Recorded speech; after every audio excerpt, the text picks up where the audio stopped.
इन इंतखाबात के हीरो आखिर बिला आखिर डॉक्टर फारूक अब्दुल्ला ही निकले और श्रीनगर बडगाम की पार्लिमानी निशस्त पर जीत दर्ज की और बड़ी जीत दर्ज की। सिर्फ 7% वोट और इन 7% वोटों में भी 10,000 से ज़ायद वोटों से अपने हरीफों को चारों शाने चित किया। और फारूक अब्दुल्ला की इस जीत पर कुछ लोग ये भी कहते थे कि अगर वोट और पड़े होते, अगर भरपूर आवाम ने वोट का इस्तेमाल किया होता तो फिर न जाने किस गली में किस डगर पे PDP का एड्रेस ढूंढना पड़ता। ये फारूक अब्दुल्ला के गलियारों के बाहर की बात थी, लेकिन फारूक अब्दुल्ला ने आज मीडिया से बात करते हुए आवाम का शुक्रिया, अपने वोटरान का शुक्रिया अदा किया और ये भी बताया कि जहां वोटरान को तहफ़्फ़ुज़ और पुरअमन माहौल फराहम करने में सरकार नाकाम हुई थी, वहीं नेशनल कॉन्फ्रेंस पर वोटरान ने एक बार फिर अपना एतमाद दिखाया और डॉक्टर फारूक अब्दुल्ला ने रियासत में गवर्नर राज लागू करने की मांग भी की और बताया कि सरकार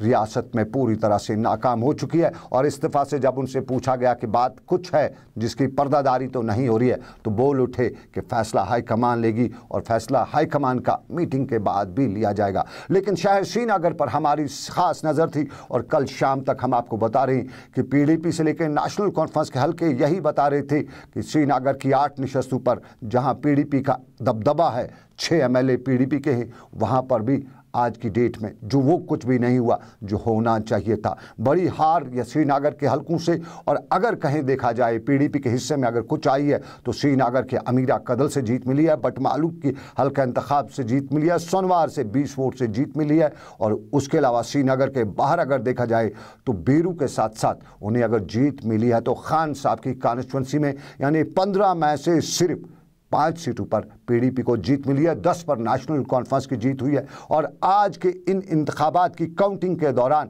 एक बड़ी मज़े की बात ये भी देखने को मिली कि तीसरे नंबर पर कोई भी उम्मीदवार नहीं था, बल्कि तीसरे नंबर पर ना तेरा ना मेरा यानी नोटा था और तीसरा नंबर 500 से ज़्यादा नोटा का था। दूसरे नंबर पर PDP, पहले पे नेशनल कॉन्फ्रेंस और तीसरे पे नोटा था। और ये आज की सूरत-ए-हाल, और इसी सूरत-ए-हाल पर हमने PDP के हलकों से भी पूछा, हमने सैफुद्दीन भट्ट से भी पूछा कि आप तो आज खान साहब बने, सैफुद्दीन खान बने, पठान बने, आपने कर दिखाया। आपके बारे में PDP हल्के कुछ और बता रहे थे कि कुछ नहीं होगा, लेकिन आपने सबको तो पिछाड़ दिया। तो उनका रद्द अमल क्या था? और हमने पूछा काजी मोहम्मद अफजल से, गांधरबल के इलाके से उनका ताल्लुक, जहां पे पहले यही बात थी कि वहाँ नेशनल कॉन्फ्रेंस का MLA है तो PDP के हिस्से में कुछ नहीं आएगा, लेकिन काजी मोहम्मद अफजल ने भी बड़ा कुछ काम किया था। और काजी मोहम्मद अफजल ने यहाँ पर अपना रद्द अमल ज़ाहिर करते हुए यही बताया कि हालात तो थे, लेकिन हालात के साथ साथ उनका फरमान भी था, उनका बाकी मामला भी थे।